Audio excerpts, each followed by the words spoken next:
Hello, ladies and gentlemen, and welcome to Unit 5 of your Grade 12 Theory course. In this unit, we're going to be talking about piano. Well, not so much piano playing, but piano harmonizing, how to write good parts for piano and piano players. There are some tips and tricks and tweaks you got to learn, even especially if you're not a piano player yourself. Okay, knowing piano and knowing your way around a keyboard and knowing the basics of how to play is always a really good skill. So in this first lesson, it's just a short one-pager, nothing to it. We're going to get into the gray box here at the top just to get started. Okay, when you are writing music for piano, there should not be more than an octave between all the notes in the right hand. Okay, so you can write that down in here. One octave. If I get a pen that is a decent size, that would be helpful. Let me get in here a little further. Come on. An octave. Okay. And the reason is, I mean, you don't want to. You can't. Your hand is only so wide. You can only stretch so far, right? So generally, not more than an octave. Now, most people's hands can reach more than an octave, maybe a ninth or a tenth. Maybe an 11th if you got naturally large hands, but an octave is always acceptable. It's always pleasing. It's always good to go. All right. Next, the bass notes should be in the left hand. That is the lowest pitching note. You know about inversions. You know that chords will sound differently depending on what note is the lowest pitching. So generally, you should always have the name of the chord in the left hand. And generally it says the right hand should have 3 notes, but it can have more or fewer. It says more or less. It should be more or fewer, more or fewer notes in the right hand, depending on the situation and what's going on. Okay, now to start off, I'm gonna do a quick little smash bang through some of these. Okay, and show you why it's not necessarily the best idea to just put the answer in isolation. Okay, so first off, we'll do a few of these chords as a smash bang, as is sort of setup. Okay, it says voice the following progressions for piano using bass notes in the left hand, block chords in the right hand. Don't forget to put the correct note in the bass for the slash chords. You know that slash chords mean a different note in the bass instead of the name of the chord. So here we go. A C chord. I'm gonna get my pen here. A C chord means a C in the bass. We always want the root of the chord in the left hand, okay? And the left hand generally always plays one note, okay? Generally, or in octaves, but one note is the basics of how you do it. And a C chord in the left hand gives us C, E, and G. Okay, that makes the most sense. That's the basic chord, okay? Yes, you do have 2 C's in this voicing, but when you're doubling, that's totally fine. Okay, the next chord is an F, so we're going to have an F note in the left hand. That makes sense. And we're going to do an F chord, an F triad, F-A-C. Right? And then it says G over B flat for the next beginning of the next chord. So G over B flat, G over B, sorry. When you have G over B, it means you have B in the bass. So B will go there. And then a G chord on top. So just like that. And then we'll finish off with one more. Back to a C chord. So C in the left hand. And then C, E, G. Okay, you already have that answer on the page. We'll just reuse it. All right, so we have 4 chords here. All right. 100% they are correct. It is exactly what the chord symbols above are asking you to do. Okay, we want a C chord, you get a C chord. You want an F, you get an F. Want a G over B, you got a G over B. A G over B, right?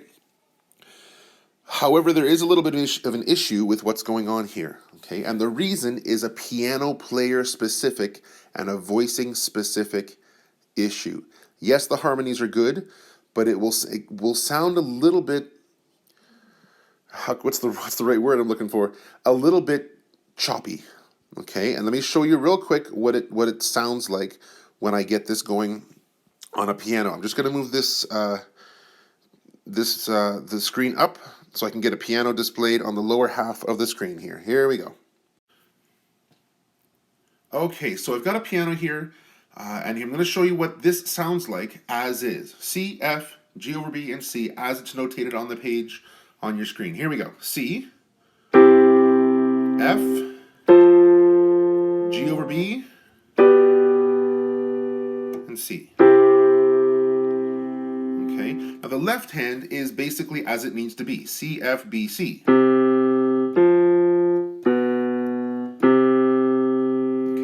The right hand, however, we can do certain things. You know about inversions, okay? You know about different ways you can voice these different chords. So instead of having just snowmen everywhere like we have on the screen,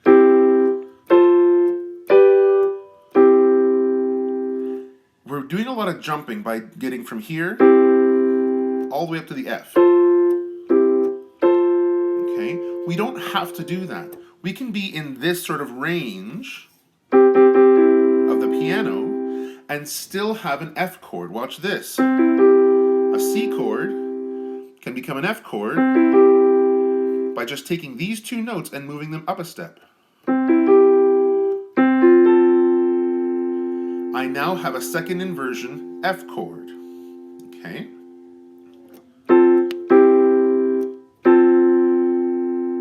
Alright.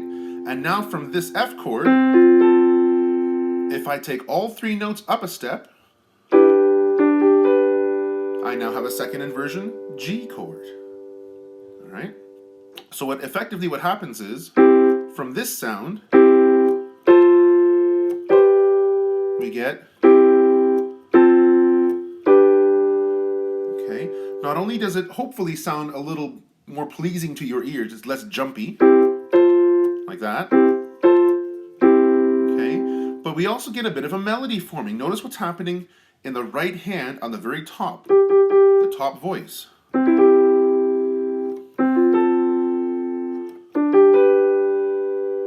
Okay, we have an ascending melodic line, G, A, B.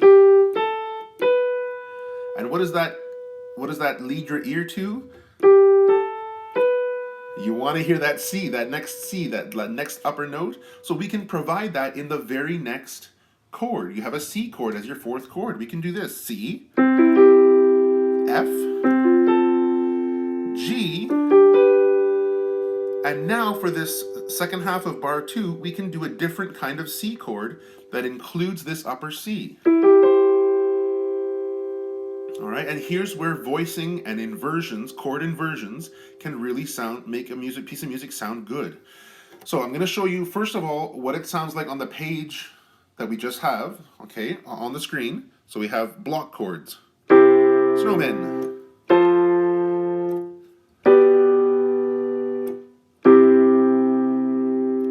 And now I'm going to voice them with inversions.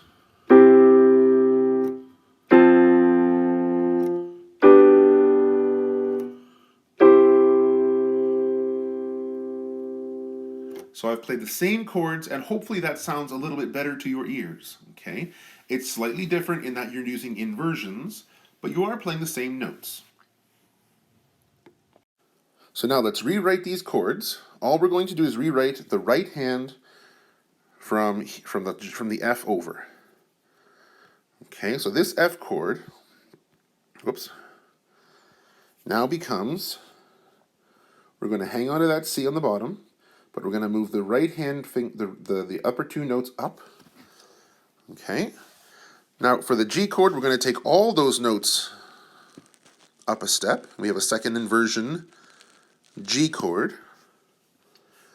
Okay. And to get from that G to a C, we're going to keep the middle note. We're going to keep the G. That's the fifth of our C chord. The melodic note, the B, moves up to a C, and the lower D moves up to an E.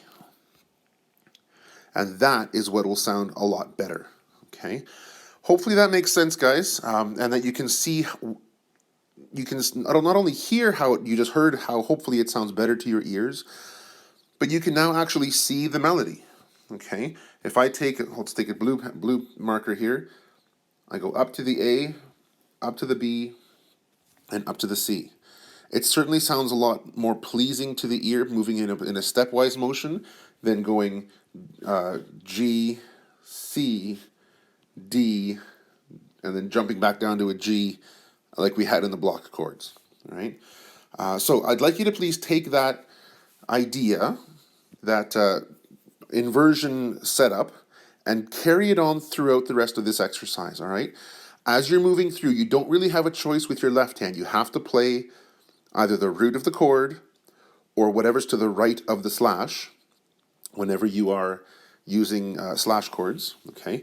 But other than that, you can do whatever else you want in the right hand. You can voice things how you want in the right hand, okay?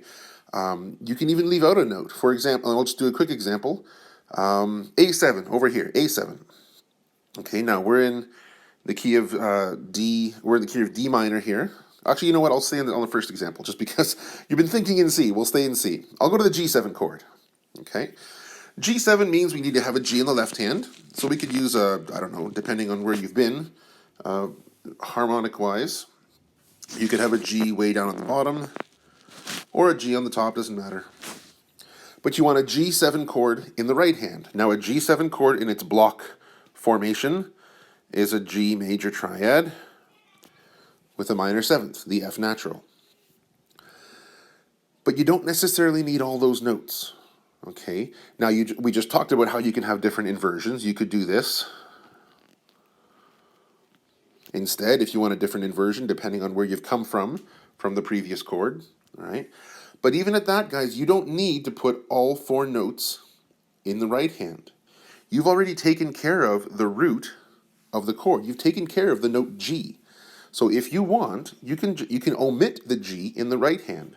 You could just do this. You could go have the 3rd and the 5th and the 7th. And that totally works. That is a completely legitimate G7 chord when it's taken in its full context of both hands. Okay? This on its own would not be a G7 chord if you're just looking at that. But if you include this bass note, this is a G7 or a 5-7 in the key of C, a G7 chord, all right? You have flexibility in your right hand when you are doing these things. All right, so take all that into consideration, okay? Voicing, creating a melodic line, all that kind of stuff. Like I said, your left hand is stuck to where it needs to go, but your right hand, you can experiment with all this kind of stuff. If you have a piano at home, a keyboard, awesome, give it a try. Sit down at a piano and give it a try. Okay, there's always room for experimentation and to see what you like, what sounds good. Please observe the fact that in this second example, you are working in the key of D minor. Okay, and why do I say D minor and not F major?